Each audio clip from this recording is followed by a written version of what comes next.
Pierre était à Capharnaüm, et les collecteurs d'impôts, s'adressant à lui, lui dirent « Votre maître ne paie-t-il pas les 2 drachmes ?» Impulsivement, il répondit oui. Il ne s'était même pas posé la question de savoir si Jésus était ou non obligé de payer le demi-cycle du sanctuaire. Lorsqu'il fut rentré dans la maison, Jésus aussitôt lui demanda « Simon, qu'en penses-tu ? Les rois de la terre, de qui perçoivent-ils des taxes ou un tribut? De leurs fils ou des étrangers ?» Simon répondit aussitôt « Des étrangers. » Jésus ajouta « Donc, les fils sont libres. » Jésus disait en effet « Pierre, la question n'est pas de savoir si je dois ou non payer cette taxe, ou bien si je suis obligé ou non de le faire. Ce n'est pas à nos yeux un détail insignifiant. Il touche au fait même de l'incarnation qui est primordial pour le christianisme. Il ne s'agit pas de savoir, voulait-il dire, si je dois payer ou si je ne dois pas payer. Mais qui suis-je? Suis-je ou ne suis-je pas le Fils de Dieu? Si je suis un homme, comme les autres hommes, alors je dois payer cet impôt. Lorsque peu de temps avant cet incident, Jésus demanda à ses disciples « Que disent les hommes que je suis ?» Ils répondirent « Les uns disent Jean-Baptiste, d'autres Élie, et d'autres Jérémie ou l'un des prophètes. » Oui, les hommes disent qu'il est un grand homme parmi les hommes, mais admettre simplement cela laisse cette question fondamentale sans réponse. C'est pourquoi Jésus, après avoir posé cette première question d'ordre général, demanda plus précisément à ses disciples « Mais vous, qui dites-vous que je suis ?» C'est là le point important. Simon-Pierre répondit « Tu es le Christ, le Fils du Dieu vivant. » Jésus, reprenant la parole, lui dit « Tu es heureux, Simon, fils de Jonas, car ce ne sont pas la chair et le sang qui t'ont révélé cela, mais c'est mon Père qui est haut dans les cieux.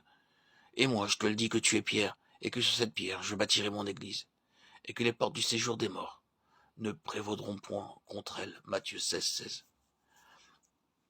La pierre de fondation de l'église, c'est que Jésus-Christ est le Fils du Dieu vivant. La confession de Pierre à Césarée de Philippe était basée sur une révélation divine. Mais maintenant, à Capharnaüm, il avait perdu de vue cet aspect si important. Cette taxe d'un demi-cycle avait son origine à l'époque reculée de l'Ancien Testament, lorsque chaque mâle israélite ayant atteint la maturité versait cette somme en signe d'expiation. La question était donc celle-ci. Jésus était-il uniquement un Israélite parmi tant d'autres, ou n'était-il rien de moins que le Fils de Dieu? La question fondamentale à laquelle on doit répondre, ce n'est pas de savoir ce que Jésus a fait, mais de savoir qui il est. À Capharnaüm, Jésus confronta Pierre avec la question la plus fondamentale du christianisme.